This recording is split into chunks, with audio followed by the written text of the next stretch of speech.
Buenas tardes a todos y a todas. En nombre de País Circular les quiero dar la bienvenida a esta conversación webinar denominada Cambio Climático, una ventana de oportunidad para el desarrollo económico, donde conoceremos un estudio del Centro Confluir que será presentado por Jorge Valverde. Posteriormente será comentado por Bernardita Piedrabuena, comisionada de la CMF, y por Rodrigo Valdés, profesor de la Escuela de Gobierno de la Pontificia Universidad Católica y ex ministro ministro de Hacienda. Será moderado por Andrés Pirazzoli, que es investigador del Centro Confluir. En nombre de País Circular les damos a todos las bienvenidas y para nosotros es un gusto poder compartir con Confluir este estudio en un año tan importante donde hoy día se discute la ley marco de cambio climático en el Senado de la República y además en el año donde Chile ha actualizado su contribución nacionalmente determinada, donde hay importantes desafíos y probable también muy importantes también oportunidades que serán comentadas y que son parte de este estudio que prontamente será publicado en paiscircular.cl junto a los resultados de este seminario. Así que, Andrés, sin más, les doy la bienvenida y te doy la palabra para la moderación de este seminario. Muchísimas gracias, Pablo, y el agradecimiento también a País Circular por darnos este espacio como Confluir. Estamos muy contentos de estar mostrando nuestro primer informe de síntesis de políticas públicas. Cayó la posibilidad de hacerlo sobre cambio climático y para no prolongarme demasiado y poder privilegiar este panel ilustre que nos acompaña hoy día generosamente con su tiempo, quiero pasar derechamente a presentar a Jorge Valverde Carbonell, que es candidato a doctor por la Universidad de Maastricht, economista de la Universidad de Chile y con especialidad en análisis económico. Jorge es coautor de este primer informe de síntesis de política pública y nos quiere invitar a reflexionar y mirar la emergencia climática, el cambio climático que estamos experimentando en el país y mirar si es que eventualmente existen oportunidades para el desarrollo económico en nuestro país. Jorge, adelante.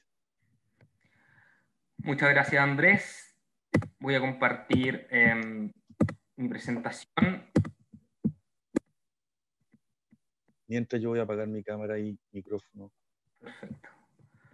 Ok, como bien ya introdujo Pablo y Andrés, la discusión que hoy día queremos tener tiene que ver con mirar el cambio climático y hacernos una pregunta, si es que ¿es posible que sea una ventana de oportunidad para el desarrollo económico de Chile o eventualmente pudiese ser, como para otros países, una restricción hacia su crecimiento futuro? Básicamente voy a plantear voy a presentar tres ítems distintos: la motivación, el contexto, qué es esta ventana de oportunidad o cuál sería, y una propuesta que es ligada a un ancla real de desarrollo económico, dado por las emisiones y un nivel de PIB per cápita. ¿Desde dónde partimos? Partimos de mirar cómo ha sido el crecimiento per cápita de Chile en las últimas 3 décadas. Y de este análisis, de este gráfico, podemos ver que el modelo parece estar mostrando rendimientos decrecientes, un menor dinamismo. Si en los 90 crecíamos al 4,8%, en los 2000 lo hicimos a un 3,1%, y en la década que nos está dejando, va a ser probablemente un 1,5%. Esto quiere decir que lo que hicimos en el pasado ha ido mostrando rendimientos decrecientes, y como vamos a ver más adelante, esto, que es razonable desde la perspectiva económica, mostrar rendimientos decrecientes, si crecimos acumulando capital, exportando más, es razonable que estas tasas, cuando uno converge, sean menores. También la solución a esto, como muestra la teoría, es que en el largo plazo el cambio tecnológico es la clave. Y ahí es donde hablar del cambio climático podría abrir una ventana de oportunidad. El punto es que el futuro no se parece tanto al pasado, porque hay condiciones que han cambiado, y una de ellas, que es bastante gravitante, es el cambio climático. Y el cambio climático, entendido desde una bicausalidad, que es lo que exponemos en el informe. cambio climático es una consecuencia del desarrollo productivo, es algo antropogénico, pero hace ya un par de décadas hemos visto que el efecto no solamente es desde la economía hacia el cambio climático, sino que también desde el cambio climático hacia la economía. Y en este sentido, como pueden ver en las cifras que se exponen en esta tabla, el mundo está recibiendo con una mayor frecuencia desastres naturales, los cuales son más profundos y abarcan zonas geográficas más extensas. Por lo cual, uno esperaría que el PIB de los países estén siendo afectados más frecuentemente por esta clase de shocks. En el caso de Chile, si bien no tenemos un número particular que relevar, sí podemos decir que el principal ranking con respecto al riesgo climático nos ubica en el lugar número 16. Eso quiere decir que es un país altamente riesgoso a desastres naturales y a los riesgos climáticos. Y además el Banco Central ha estimado que el 25% de nuestro PIB se encuentra altamente expuesto a los riesgos de cambio climático. Entonces, estas son señales de alerta que nos dicen que la cancha en la que vamos a jugar en los próximos años no es la que jugamos anteriormente. Van a haber nuevas restricciones en el mundo de cómo desarrollarnos, de cómo crecer.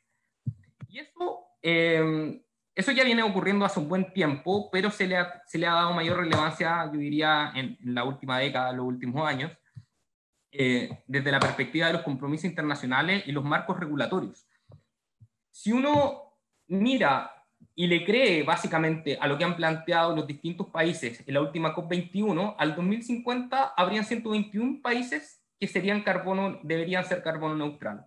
Si uno mira las actualizaciones de la Unión Europea, están proponiendo reducir un 50% las emisiones al 2030 y como instrumento están proponiendo un Carbon Border Tax, básicamente gravar las importaciones según su contenido de carbono, de emisiones. ¿En qué está Chile al respecto? Chile también propuso la carbono neutralidad al 2050. Adicionalmente propuso reducir en un 30% el balance GI al 2030 y 45% dependiendo de otras variables como financiera. Y algo bien interesante es la ley de marco de cambio climático, la cual deja por ley la carbono neutralidad, pero también incorpora nuevos instrumentos. Dentro de estos están los presupuestos sectoriales de emisiones, está un mercado de offset. Entonces, existe toda una infraestructura en términos regulatorios a nivel de compromisos internacionales y a niveles locales que ponen ciertas bandas a lo que como país vamos y no vamos a poder hacer y que no. Entonces, estas restricciones al final del día pueden transformarse en una restricción para el crecimiento o una ventana de oportunidad. Eso es lo que nosotros planteamos. Y una ventana de oportunidad muy en simple de la literatura de innovación quiere decir que es el espacio temporal donde aumenta la probabilidad de generar esta destrucción creativa que permite el catching up tecnológico de las firmas y de la industria.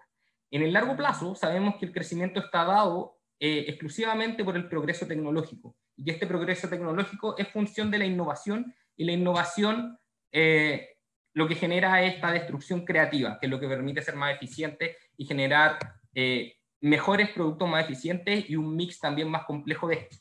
El punto de la ventana de oportunidad es que existen gatillantes, es decir, ciertas variables que hacen más probable o no generar este catching up. Y ahí existen, la literatura propone tres principales gatillantes. Uno está dado por el conocimiento y la tecnología, el otro por el lado de la demanda, de las preferencias, y de la institucionalidad y regulación. Básicamente, de manera simple, es que cuando, por ejemplo, en el caso del conocimiento y la tecnología, voy a poner los ejemplos acá propios del cambio climático, es que estas nuevas tecnologías emergentes dan esta ventana para que el entrante pueda retar al número uno de la industria, porque este número uno de la industria podría caer en la trampa del incumbente, que básicamente está atado en un lock-in en una tecnología en específico. Y al abrirse este nuevo set de conocimiento, genera este espacio para que países que no estén en la frontera, pero tengan las capacidades para o estén cerca de esta, puedan tomar este rol de liderazgo. Y esto está pasando en el ámbito de las tecnologías, pero también está sucediendo en las preferencias y está sucediendo en las regulaciones. Por lo tanto, lo que nosotros planteamos es que hoy día se dan 3 factores que debiesen promover que ciertas industrias y ciertos países hagan un catching up tecnológico. ¿Cuál es desde la perspectiva institucional, lo que nosotros, cómo estamos mirando esto? Es que establecer institucionalmente la carbono neutralidad en Chile podría, y aquí subrayo en mayúscula, podría, porque es una posibilidad, acelerar el catching up tecnológico en sectores cercanos a la frontera tecnológica. No estamos planteando que Chile se va a transformar, por poner por ley la carbono neutralidad, en el principal productor ni de nanotecnología ni de software. Lo que estamos planteando es que hay ciertos sectores en los cuales Chile tiene ciertas ventajas comparativas reveladas y que está dentro de los principales productores, en el cual podríamos acelerar este catching up tecnológico, aumentando la sofisticación de estos productos. A la vez, se podría fomentar el desarrollo de nuevas industrias a partir de los mercados verdes, porque hay toda una estructura que, si efectivamente las industrias a nivel mundial avanzan hacia la carbono neutralidad, se va a necesitar captura de CO2 en grandes volúmenes, que hoy día esas capacidades no están completamente empaquetadas, si se quiere. Y Chile tiene ciertas ventajas geográficas y dados por la naturaleza, en la cual se pueden buscar soluciones basadas en la naturaleza, que en el fondo implican también una innovación, porque implica generar líneas base y un conocimiento que, por ejemplo, permita saber cuánto se puede capturar por los bosques de algas marinas que Chile posee en sus costas, sobre todo en la parte más austral. ¿Cuánto puede capturar la tundra patagónica, por ejemplo? Todos estos mercados son mercados incipientes, pero que si efectivamente las regulaciones a nivel mundial avanzan en esta línea, van a generar una demanda que Chile, si es un early mover en estos ámbitos, podría tener una ventaja comparativa. Y el punto 3, que creemos súper importante, es reducir la inconsistencia dinámica, porque al final estamos hablando que en muchos sectores son inversiones de largo plazo, 30 años plazo, en las cuales generar una política que cambie el precio relativo de las tecnologías e incentiva una por sobre otras, necesita cierta consistencia que haga que el payback sea el que estimé, y no porque haya un cambio regulatorio entre medio, una tecnología obsoleta o vieja vuelva a ser competitiva. Entonces, todo el marco regulatorio en el marco institucional es clave para minimizar la incertidumbre propia de invertir en tecnologías que son nuevas, que son innovadoras, que por sí son riesgosas. Todo esto, nosotros siempre decimos que está sujeto a, y esto es súper importante porque esto no es voluntarismo propio. O sea, esto está sujeto, por ejemplo, el catching up tecnológico está sujeto a que las capacidades locales, que existan las capacidades locales para adaptar y absorber el conocimiento inmerso en las nuevas tecnologías. Fomentar el desarrollo de nuevas industrias a partir de los mercados verdes necesitan la adaptación de distintos componentes del sistema en general económico a nuevos productos. Necesita que la regulación se adapte, necesita que el mundo científico genere líneas base, necesita poder medir y verificar que efectivamente existen las capturas o las reducciones de emisiones para estos mercados de offset. Y finalmente, reducir la inconsistencia dinámica necesita la robustez de instrumentos. Y de instrumentos, y aquí paso al siguiente punto, necesitan instrumentos que tengan en perspectiva 2 componentes, porque es importante. Uno podría reducir las emisiones, y se vio cuando parte la crisis producto del COVID en Asia, que las emisiones se reducen en un 25%. O sea, nosotros podemos reducir las emisiones si dejamos de producir, eso es obvio, de perogrullo. El punto es que todos hemos visto qué pasa cuando los países pierden su capacidad productiva. Aumenta rápidamente la pobreza, las desigualdades también crecen. Por lo tanto, nosotros lo que planteamos es que debe existir un ancla real de la economía que conjugue tanto un nivel de emisiones objetivo como un nivel de PIB per cápita objetivo, porque una sin la otra no genera un desarrollo sustentable por sí mismo. Y en esta lógica de ancla real, lo que tratamos de hacer es una analogía con la ancla nominal que maneja el Banco Central, la política monetaria, que básicamente es restringir, en ese caso, el nivel de la moneda para mantener la inflación en un cierto parámetro. Lo que nosotros aquí proponemos que esta ancla real de desarrollo económico sea un mix virtuoso entre el balance GI y el nivel de PIB per cápita, y sin lugar a dudas esto va a requerir instrumentos de fomento que promuevan estas capacidades locales para permitir estos upgrades, donde en sectores donde existan ventajas comparativas reveladas. Eso, somos bien majaderos en esto, porque no por arte de magia vamos a tener capacidades para generar no sé, tecnología de última punta en cualquier sector. ¿Y cuál es nuestra... desde dónde partimos nosotros el análisis? Es lo que hay hoy día, y nos parece bien importante mirar este gráfico que lo tomamos del estudio Banco Mundial, PLAPEUC y ellos del Ministerio de Energía, en el cual se proyecta cómo se va a lograr la carbono neutralidad al 2050. Aquí se ve que el 50% del esfuerzo viene de reducir emisiones y el otro 50% de una mayor captura de emisiones. La pregunta, y cuando se modela esto económicamente en un modelo de equilibrio general, lo que se muestra es que el PIB de la carbono neutralidad sería un 4,4% mayor que el PIB del business as usual. La pregunta que nosotros nos hacemos es, ¿cuál va a ser la matriz productiva de Chile cuando lleguemos al 2050? Porque cuando uno mira las distintas medidas, son medidas que en el fondo hacen que los insumos mayoritariamente sean más asequibles, sean más baratos, económicamente más baratos de producir. La pregunta es, ¿cuál va a partir de eso? ¿Es solamente que Chile va a crecer porque va a producir lo mismo, pero más eficientemente? Y si esa es la respuesta, ¿cómo habla eso con el primer gráfico que mostramos? Que al final lo que mostramos es que lo que hoy día producimos, que venimos produciendo desde el 90 a la fecha, ya está mostrando rendimientos decrecientes. Entonces, ¿cómo produciendo lo mismo, aunque sea de manera más eficiente, vamos a lograr un PIB per cápita, un nivel de PIB per cápita mayor? Yo creo que ahí está gran parte del análisis que nosotros hacemos en este documento, y también el otro 50% que tiene que ver con el sector forestal.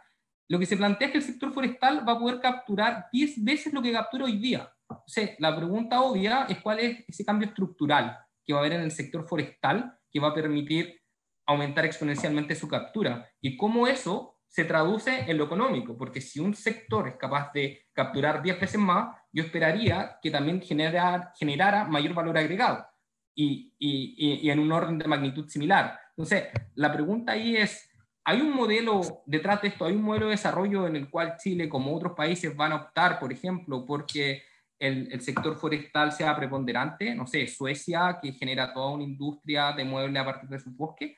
¿Es eso lo que hay detrás? Lo dejo hasta acá en honor al tiempo y poder escuchar los comentarios de Bernardita y Rodrigo, y dejo abiertas esas preguntas, y también lo invito a leer la síntesis donde se ahonda un poco más en algunas preguntas que pueden ser retóricas, pero que son interesantes de cuestionarse cuando uno discute estos temas. Muchas gracias, Jorge. Muchas gracias por mantenerte dentro del tiempo. Como bien dijiste, vamos a agradecer directamente a Bernardita Piedrabuena, quien es comisionada de la Comisión para el Mercado Financiero, entre otras de su vasta trayectoria en el sector financiero. Bernardita, por favor, te agradezco tus comentarios respecto de la propuesta que recién expuso Jorge.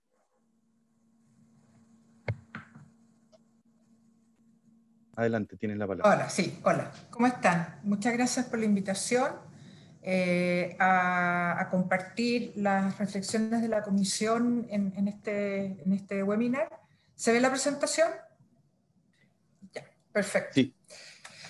Bueno, yo creo que este trabajo es muy bienvenido en Chile, bueno, y en el mundo, por todo lo que estamos viviendo, de cómo plantear el cambio climático como una oportunidad. Y como ven en el título de la presentación, yo quité los signos de interrogación y confirmamos que es una ventana de oportunidad para el desarrollo económico. Obviamente hay matices y detalles de cómo esto se logra.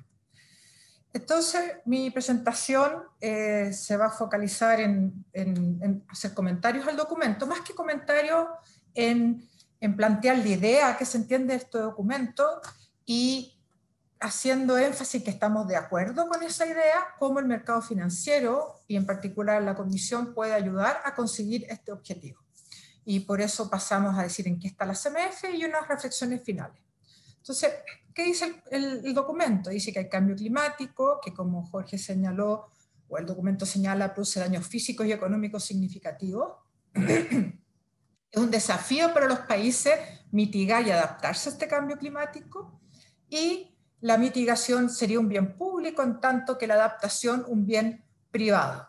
Y lo que plantea el documento es que el desarrollo tecnológico permite hacer de los procesos de mitigación una industria rentable. Es decir, algo que es un bien público, usando la tecnología, se transforma en un bien privado, se internaliza los beneficios que esto tendría. La tesis central es que hay una ventana de oportunidad, este catching up tecnológico, es decir, cómo fomentar industrias que están cercanas a esta frontera de producción, y para ello propone esta ancla real que es de neutralidad y crecimiento, medido como disminuciones de los gastos con efecto invernadero y consecución de un cierto nivel o trayectoria de crecimiento, y para eso hay que usar políticas públicas, y en este sentido propone pasar desde un enfoque pasivo a un enfoque proactivo. Proactivo, y como bien dice Jorge, no es ponernos a producir nano baterías, etcétera, sino ventajas comparativas reveladas, como él plantea. Y compartiendo la tesis central, es decir, que creemos que el cambio climático ofrece una ventana de oportunidad, es decir, miramos el medio vaso lleno del cambio climático, es que la CMF desde hace un año o un año y medio a la fecha ha estado muy proactiva en estos temas. ¿Por qué? Porque entendemos que el sistema financiero va a ser clave para lograr el desarrollo planteado. Es decir, el movimiento de recursos hacia estos proyectos que nos permiten hacer el catching up es clave en esta estrategia de desarrollo si es que se quiere adoptar.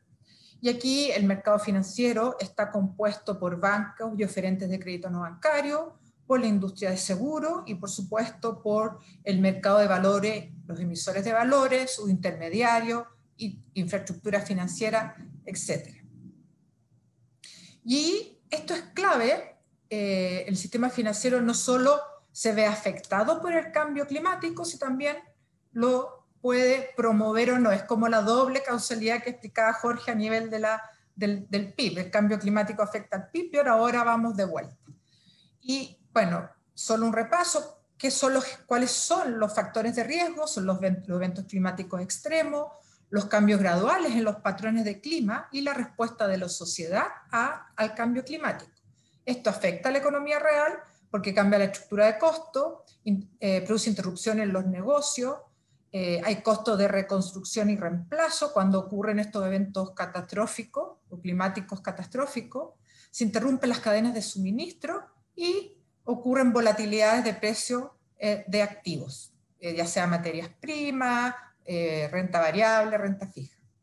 Estos efectos de la economía real se traducen en efectos financieros. ¿Cuáles son? Disminuye el valor de las garantías, las tasas de retorno para algunos proyectos de inversión disminuyen, el riesgo de transición que se habla en el cambio climático, disminuye la fortaleza crediticia de los deudores, no solo por el riesgo de transición, sino porque ante eventos catastróficos se puede interrumpir el negocio, la cadena de suministro, y los flujos de ingresos se interrumpen, aumenta la litigiosidad y se afecta la reputación de las empresas. Y eso tiene consecuencias sobre el sistema financiero de todos sus actores, ya sea porque aumenta el riesgo de crédito, el riesgo de mercado, el riesgo operacional, el riesgo técnico, el riesgo legal, el riesgo reputacional. Es decir, los cambios climáticos afectan la resiliencia del sistema financiero.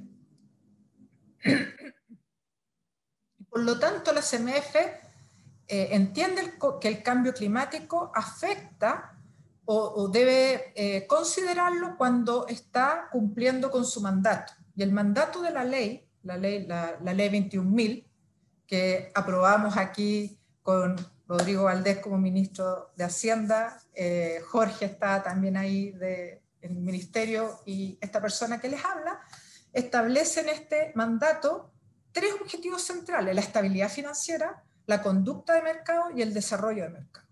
Y en la estabilidad financiera, cómo se inserta el cambio climático, que hay que integrar el cambio climático en la supervisión prudencial, es decir, cómo mitigar los riesgos que el cambio climático produce en las instituciones financieras. Por otro lado, en términos de conducta, nosotros estamos preocupados cómo generar un marco de divulgación por parte de los que actúan en el mercado, particularmente los emisores de valores, pero también las industrias, en relación a qué están haciendo como entidades, industrias, para enfrentar el cambio climático. Y por último, tenemos el desarrollo de mercado, y por lo tanto estamos trabajando en cómo identificar medidas regulatorias que permitan desarrollar este mercado financiero verde. Y en un principio estamos evaluando lo que se llama la taxonomía y sistema de verificación. Vamos a entrar un poquito más en detalle en estos conceptos. Por lo tanto, para abordar estos desafíos, hemos elaborado una estrategia. Pertenecemos y participamos en una serie de iniciativas nacionales e internacionales en la materia. Tenemos un plan para divulgar los riesgos asociados al cambio climático, un plan para integrar los riesgos de cambio climático en nuestro proceso de supervisión, y un plan para desarrollar el mercado verde. En el entendido que si queremos hacer este catching up hacia la frontera tecnológica, esto va a ser crucial. En cuanto al plan estratégico, este es un plan que se hizo hace un año atrás, que está en marcha, y que uno de sus pilares es una iniciativa que se llama Materia Cambio Climático. Y para abordar esta iniciativa se creó un grupo de trabajo transversal. Hay un sponsor a nivel del consejo, hay un líder a nivel del staff, pero además participan personas que trabajan en distintas áreas de la CMF, ya sea de supervisión, de regulación, conducta prudencial, para abordar desde todos los aspectos, desde el punto de vista financiero, los desafíos del cambio climático.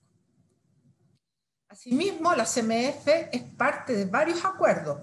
Es parte de esta mesa pública y privada que propulsó el Ministerio de Hacienda en relación a las finanzas verdes, y ahí adoptó una serie de compromisos al respecto. Es miembro observador del Comité de Basilea, es miembro o firmó el memorando de entendimiento con IOSCO, que es la Asociación Internacional de Emisores de Reguladores de Valores, y también con el IIS, que es la Asociación Internacional de Aseguradores, y todas ellas han puesto en marcha grupos de tarea relacionadas a ver cómo el cambio climático impacta la labor de supervisión, pero también cómo desarrollar productos financieros tendientes a facilitar y promover inversiones relacionadas al cambio climático. Y también forma parte, fue la primera entidad chilena y la tercera a nivel latinoamericano en formar parte de esta red de bancos centrales y reguladores para las finanzas verdes, el NGFS.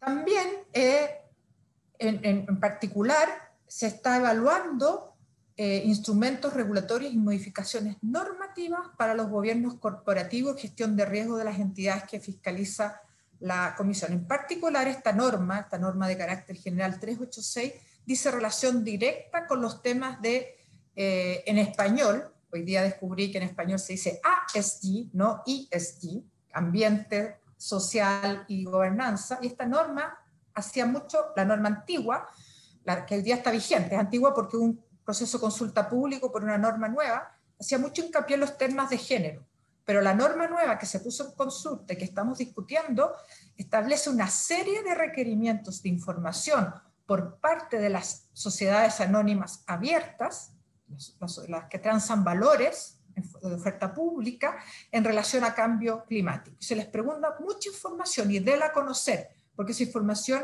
es interesante hoy en día para aquellos que quieren invertir en instrumentos de empresa. Por otro lado, se están identificando y evaluando qué aspectos de riesgo provenientes del cambio climático está afectando tanto a bancos, intermediarios, corredores, bolsas, compañías de seguro. Y se están trabajando en la normativa para poder actualizar estos estándares a nivel de la industria. Y se está integrando la visión de cambio climático en la supervisión de nuestros regulados. También se está evaluando las brechas que impiden el desarrollo de un mercado verde, de forma tal del día de mañana proponer cambios legislativos y o adoptar cambios normativos para promover este mercado verde, que se llama de financiamiento de proyectos verdes.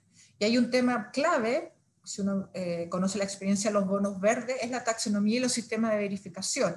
Es decir, cómo yo me aseguro como inversionista que a la empresa que yo le compré este instrumento, sea acción o valor, esté efectivamente invirtiendo en proyectos verdes. Y evitar lo que se llama el greenwashing, es decir, hacerme pasar por una empresa amigable al medio ambiente siendo que, para obtener condiciones de financiamiento más ventajosas, siendo que no lo soy. Entonces en eso también estamos trabajando.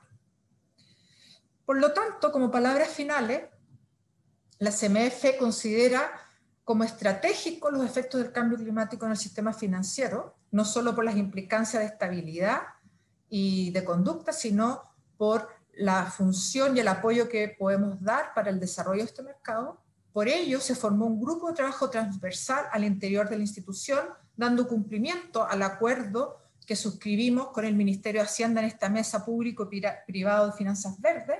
Estamos trabajando para aumentar el nivel de conocimiento, el capital humano, los procesos, tecnología que necesitamos para realizar toda esta tarea que es titánica y muy desafiante, pero muy felices de asumir.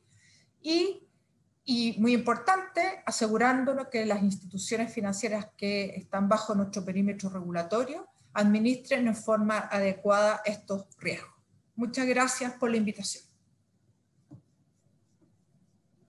Muchas gracias a ti, Bernardita, por tus comentarios, por tu presentación clarísima. Estamos recibiendo muy buen feedback sobre lo que planteaste y también gracias por estar en alguna medida de acuerdo con lo que estamos planteando en términos de oportunidad y diagnóstico del fenómeno.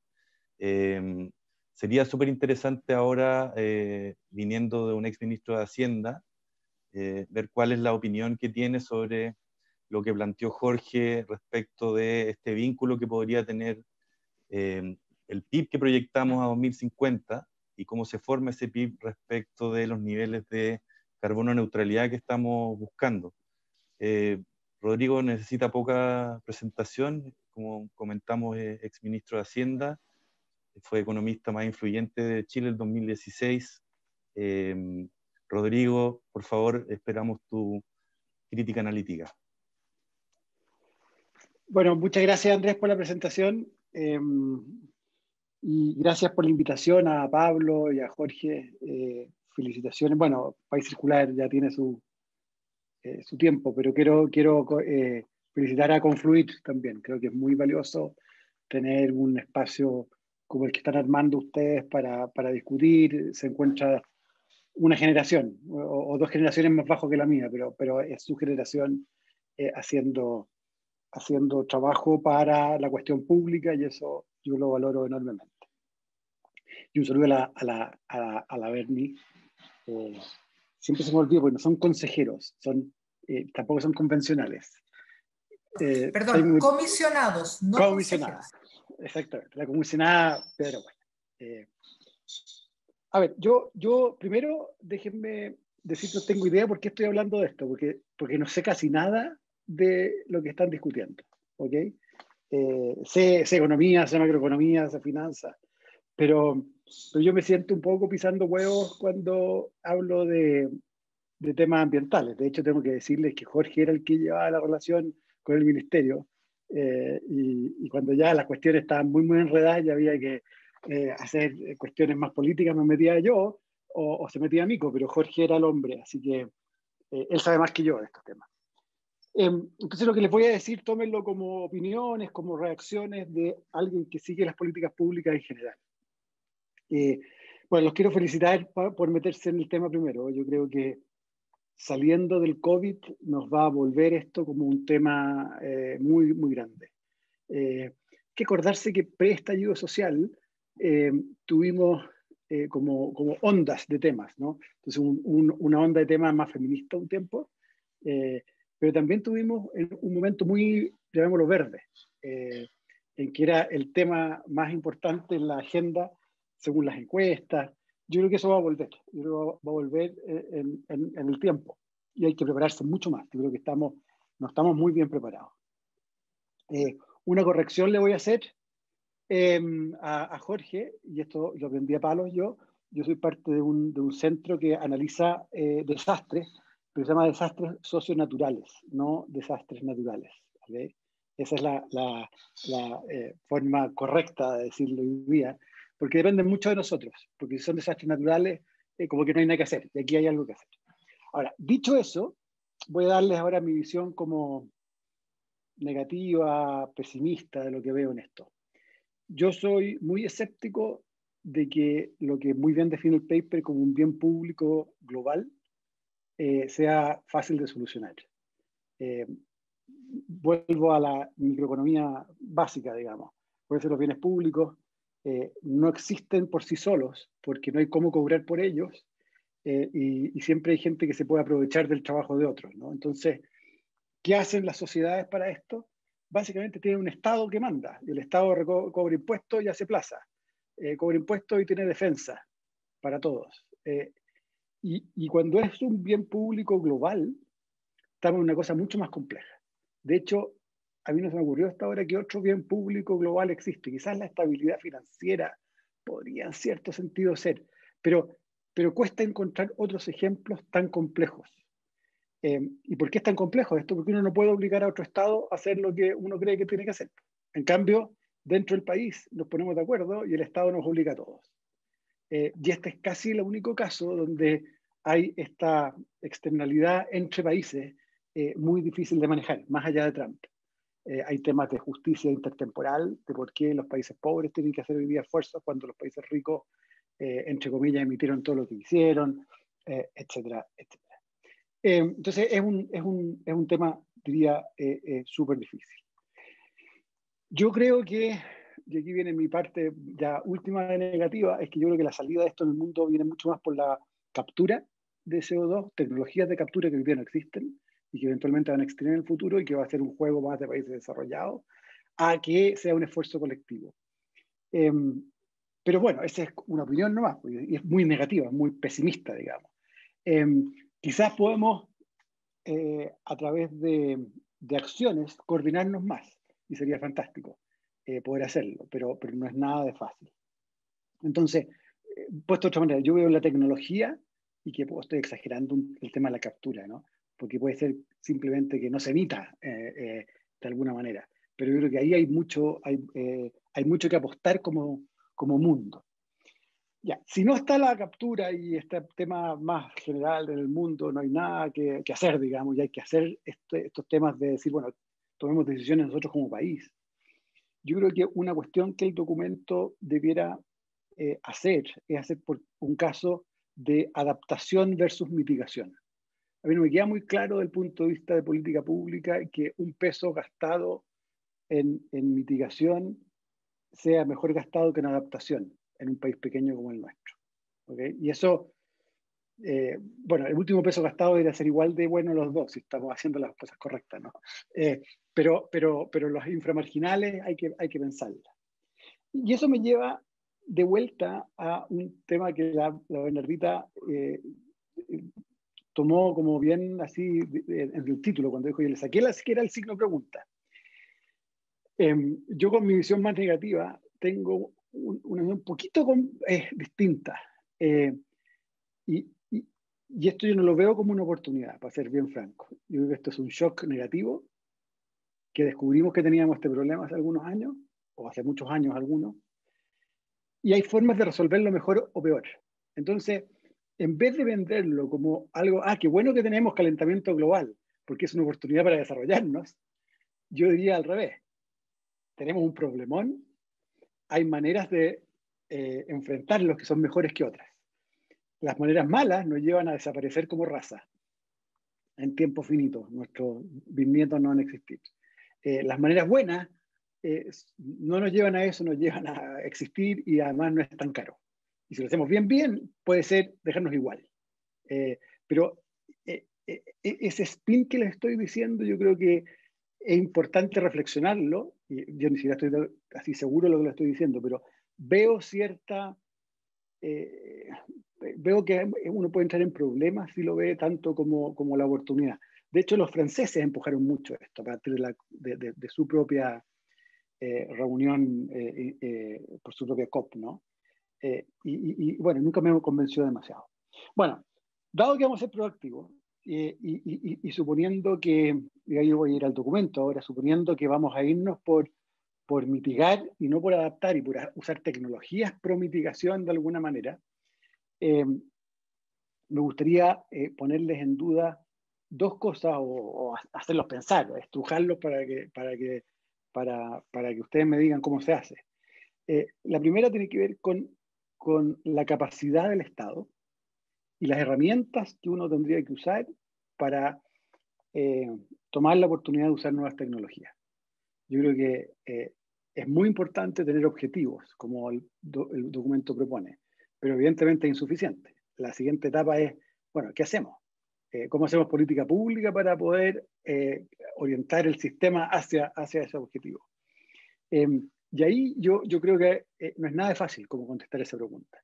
Y sobre todo porque yo creo que ustedes en el documento hacen un salto que les permite vadear esto, pero que no es suficiente, que es como la estrategia de desarrollo, cuál es la forma de producir en Chile en el largo plazo.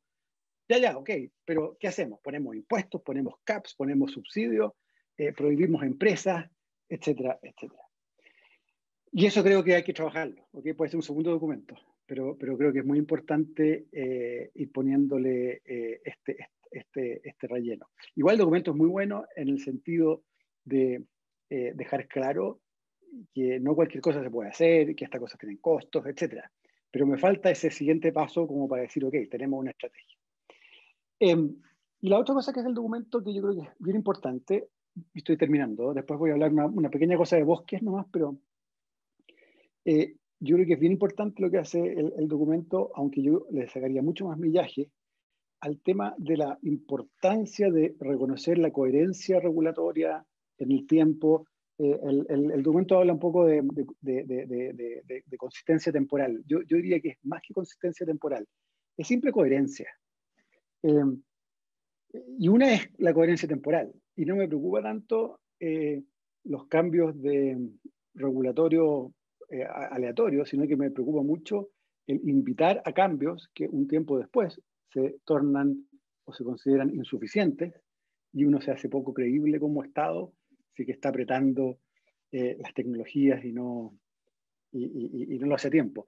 Para poner un ejemplo, están las fundiciones, y Jorge se conoce de memoria ese tema, pero cuándo hacer el cambio de las fundiciones y cómo uno hacía eso en serio es difícil. Y el otro tema, voy a ser más polémico acá, que tiene que ver con coherencia entre sectores. Y ahí voy a poner el agua como un tema. ¿Okay? Si uno en serio, lo que me importa en serio es las emisiones, bueno, no podemos no usar algunos otros recursos que por algunas valoraciones pueden ser muy importantes de cautelar, pero yo creo que hay que tener esta coherencia de ordenar las prioridades. Y si la prioridad es el problema del cambio climático, bueno, hay que ordenarse en torno a eso. Y un último temita que es bien de detalle, pero que el documento se mete y creo que es bien importante hacer una reflexión, y a mí se me había pasado completamente, que es la importancia de los árboles en captura en nuestra estrategia. Yo no sabía que 50% de nuestra captura venía de ahí.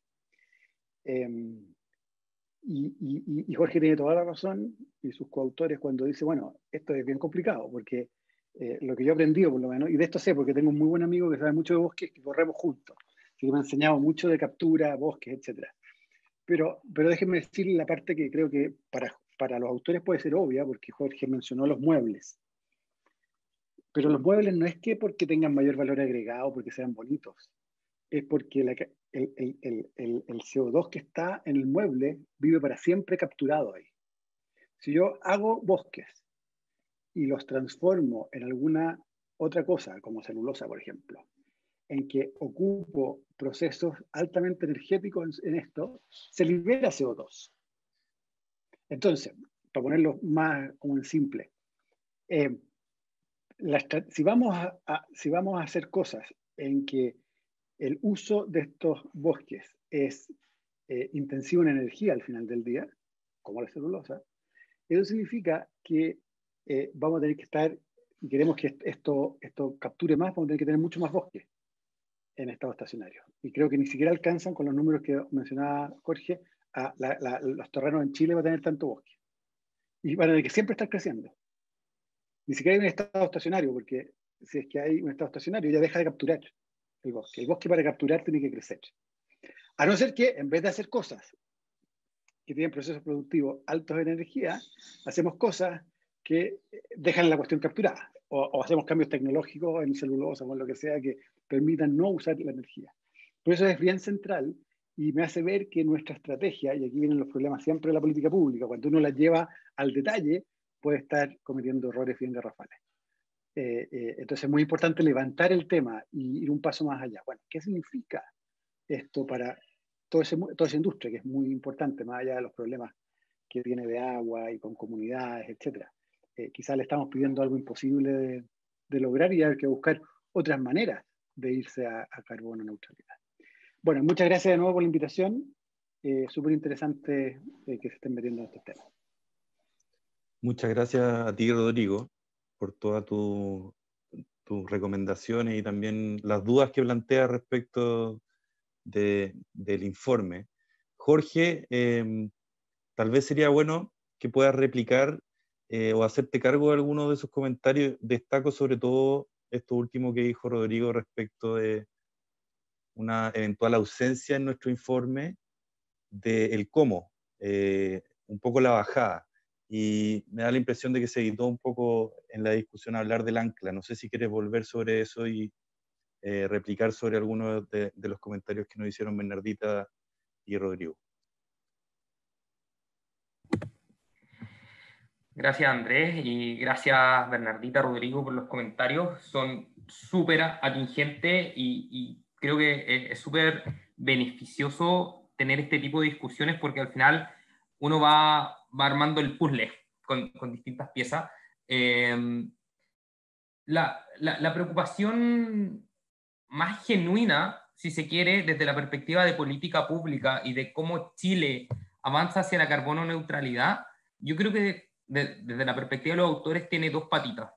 Una está ligada principalmente a que si efectivamente el mundo avanza hacia la carbono neutralidad, eso va a implicar ciertas restricciones a nuestros sectores productivos. La pregunta es, y como bien decía Rodrigo, esas restricciones, si nosotros no somos capaces de hacer este catching up tecnológico, probablemente va a ser negativo. La pregunta es cómo uno se puede adelantar.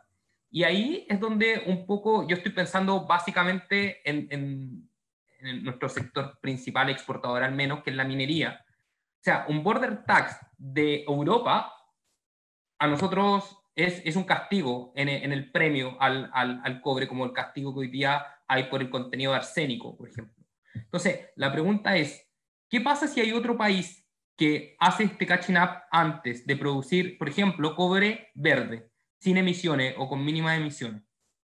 Probablemente podemos estar perdiendo incluso una ventaja comparativa que hoy día tenemos y no vamos a ser el primero, vamos a ser a lo mejor el segundo o tercer productor. Entonces, la pregunta es, ¿cómo si uno es un early mover viendo esto, adopta las tecnologías para generar un producto, que en este caso sería un producto horizontalmente diferenciado, porque al final del día el cátodo o el concentrado del cobre va a ser más o menos el mismo, lo que va a cambiar es cómo se produjo. Y ahí hay un espacio para tratar de ir a ganar, dado que nosotros principalmente producimos commodity, para ir a ganar markup en base a diferenciación horizontal de productos, si es que uno ve que el mundo avanza hacia allá. Sí, no, y lo otro, no, efectivamente la parte, si tuviera esa respuesta, sería tener la bolita de cristal. O sea, al final del día es cómo uno avanza, cómo saber en qué sectores uno aprieta la tuerca con el fin de poder empujarlo a que adopte tecnológicamente antes ciertas tecnologías, y eso nos mueve a un nivel superior de productividad. Yo creo que esa es la gran pregunta, pero dentro de las cosas que nosotros dejamos entrever, eso probablemente necesite algún tipo de política industrial del siglo XXI, como se quiera, pero al final del día va a requerir no solamente políticas que en el fondo cambien o las reglas del juego de manera horizontal, sin promover ciertos sectores que uno quiere que estén más cerca de la frontera, ya sea por ganar competitividad o por no perderla, que es el vaso medio vacío. Y cuando nosotros escribimos esto, la preocupación principal era que generalmente uno mira el tema de cambio climático como una variable objetivo a optimizar, que es minimizar las emisiones, sujeto a no crecer menos, básicamente. Y el problema que tiene eso es que yo meto distintas variables que proyecto a 30 años plazo con un nivel de incertidumbre gigante y las meto en un modelito que lo enjuaga y me da un resultado de cuál va a ser mi producción. Pero todo eso se basa en una matriz productiva de un año base.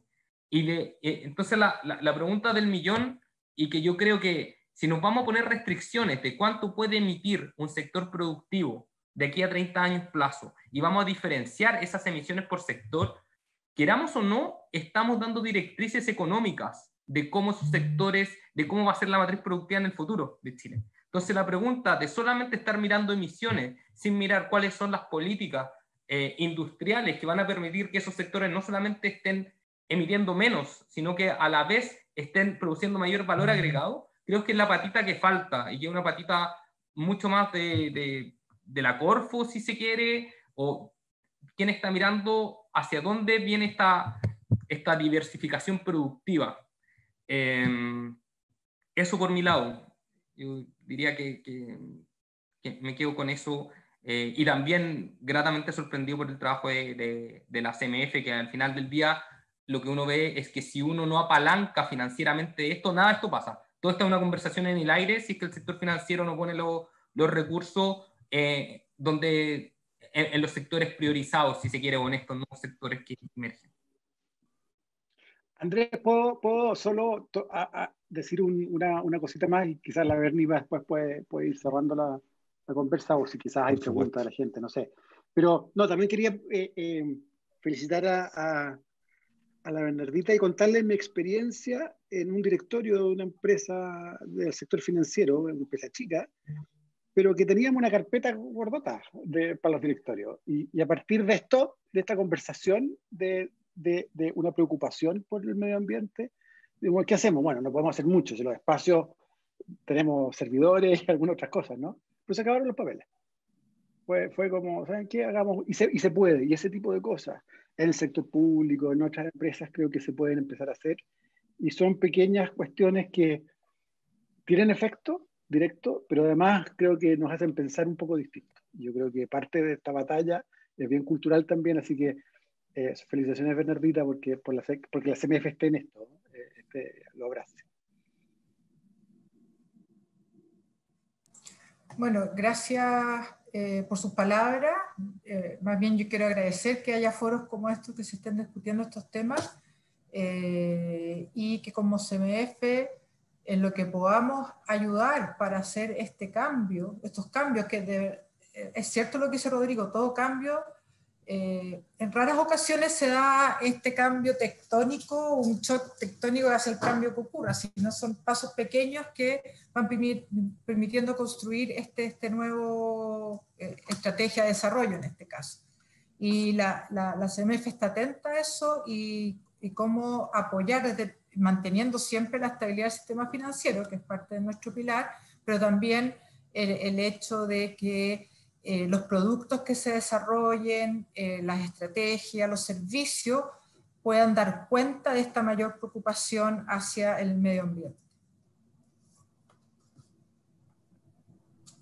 Gracias, Bernardita, y gracias, Rodrigo. Quiero también agradecer a nuestra audiencia, que para ser un día miércoles a las 3 de la tarde tenemos una gran cantidad de personas, lo que muestra el interés que suscita este tema, desarrollo económico, cambio climático, post-pandemia. Son temas súper claves, como dijo Rodrigo, van a volver a la agenda, y nos vamos con varios temas desde los que podemos construir un segundo conversatorio sobre el tema, incluso evaluar de qué manera podemos trabajar en informes posteriores. Así que quiero, a nombre de Confluir y también de País Circular, darles las gracias por su tiempo, por sus comentarios, y no quiero dejar pasar la oportunidad de invitarlos al próximo miércoles a la misma hora, por este mismo medio, por Zoom también, al lanzamiento oficial de Confluir. Nos tiene muy contentos y vamos a contar con grandes invitados como Ruth Olate, el senador Montes, y también Cristóbal Belolio. Así que debiera ser una conversación también entretenida, bastante política, como nos gusta en Confluir. Así que muchas gracias, y sigan, por favor, en nuestras redes sociales los avances de nuestro trabajo. Muchas gracias. Muchas gracias, felicitaciones de nuevo. Gracias a ustedes. Gracias, Chao, chao. Bernie, gracias, Chao. Rodrigo. Chao. Gracias a todos.